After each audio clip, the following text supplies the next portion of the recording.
हर हर महादेव दोस्तों, आप सभी पर भगवान शिव की कृपा बनी रहे।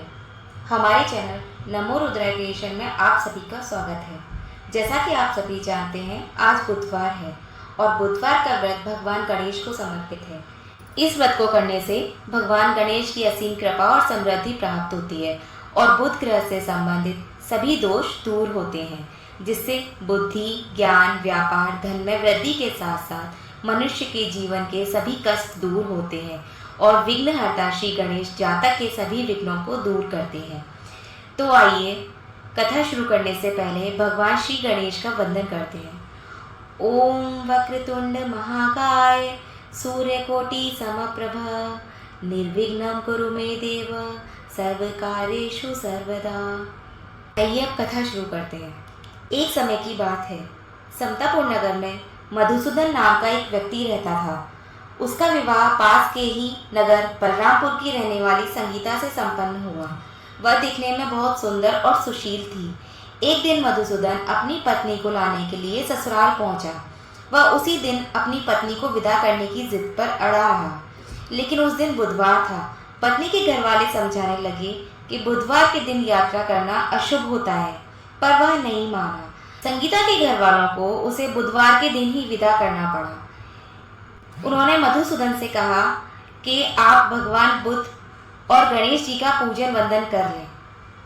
तो मधुसूदन ने हाँ कर दिया, परंतु जब उसके घर वालों ने पूछा तो उसने झूठ बोल दिया कि उसने पूजन कर लिया है। संगीता के घर वालों ने उसे खुशी खुशी विदा कर दिया। इस तरह वे दोनों बैलगाड़ी में बैठकर जाने लगे। कुछ दूरी तय करने के बाद रास्ते में बैलगाड़ी का एक पहिया टूट गया। फिर दोनों गाड़ी से उतरकर पैदल यात्रा करने लगे। इसी बीच संगीता को प्यास लगी। वह मधुसूदन से बोली, हे पतिदेव, मुझे प्यास लगी है, पानी चाहिए। मधुसूदन पानी लेने गया। जब वह पानी लेकर लौटा तो हैरान रह गया। उसने देखा कि उसकी पत्नी के साथ उसका कोई हमशक्ल बैठा हुआ है। पास जाकर उसने हमशक्ल से पूछा कि तुम कौन हो। इस पर उस आदमी ने कहा कि उसका नाम मधुसूदन है और वह संगीता का पति है। इस पर मधुसूदन भड़क गया और बोला कि ये झूठ है, असली मधुसूदन तो मैं हूँ। मैं संगीता के लिए पानी लेने गया था। इस पर हमशक्ल ने कहा कि वह तो पानी लाकर संगीता को पिला भी दिया। अब इससे संगीता के असली पति होने को लेकर झगड़ा होने लगा। तभी उस नगर के राजा का एक सिपाही वहां पहुंचा। उस सिपाही ने संगीता से पूछा कि उसके असली पति के बारे में उसे बताए। तब वह खुद भी दुविधा में थी।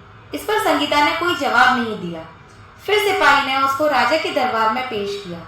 पूरी कहानी सुनने के बाद दोनों को राजा ने जेल में डालने का आदेश दे दिया।